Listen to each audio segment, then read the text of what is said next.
Well, first of all, my name's Tom, and I was a student of RMSP in 2014, and Neil did an introductory Reiki class on a weekend for the students, and I thought that's something I would enjoy, and so I took the class, and it was very beneficial for me.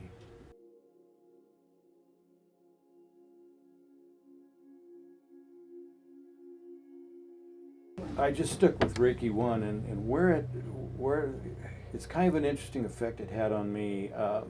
I left school, I took Reiki in, I think it was June or July, Reiki 1 in 2014, and then in 2015, in February, I was diagnosed with prostate cancer.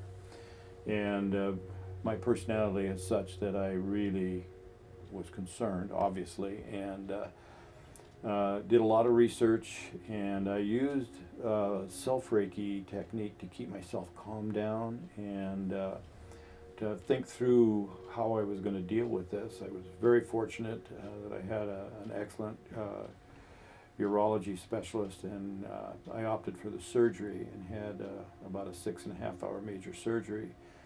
And the Reiki, the self-Reiki techniques were really good in keeping me calm down. I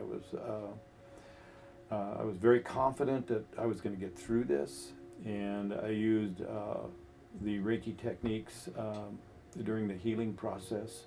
And actually, even before the surgery, I had to wait about 8 weeks before they could do the surgery, which was a lifetime for me.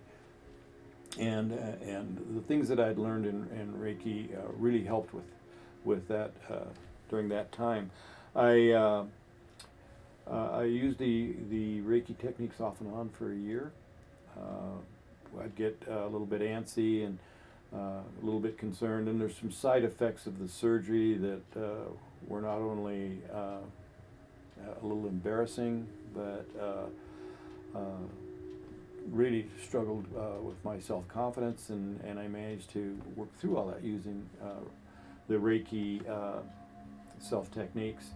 I did that all of 2015, and I now am supposedly cancer-free. I'm in year 4, and I go back for what I call for a 6-month warranty check every 6 months, and I kind of use that Reiki thought process and calming down before every time before I go in to have my warranty check, and usually by the time I get out of there, things are pretty good. So.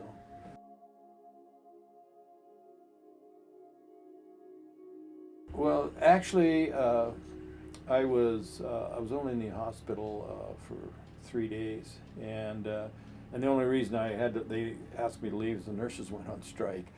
So a lot of it was self-Reiki, and in touching myself and getting my confidence in, and staying calm. The main thing was staying calm. I was really scared. I've lost 3 very close friends to cancer, and I thought, geez, I'm going to be number 4 here. And so do I practice Reiki now?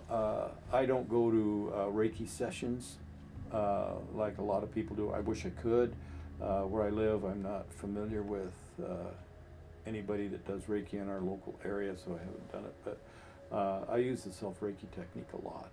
It keeps me calm. If I start getting gnarly with my wife, she'll say, hey, go calm down. Give you some Reiki. Yeah.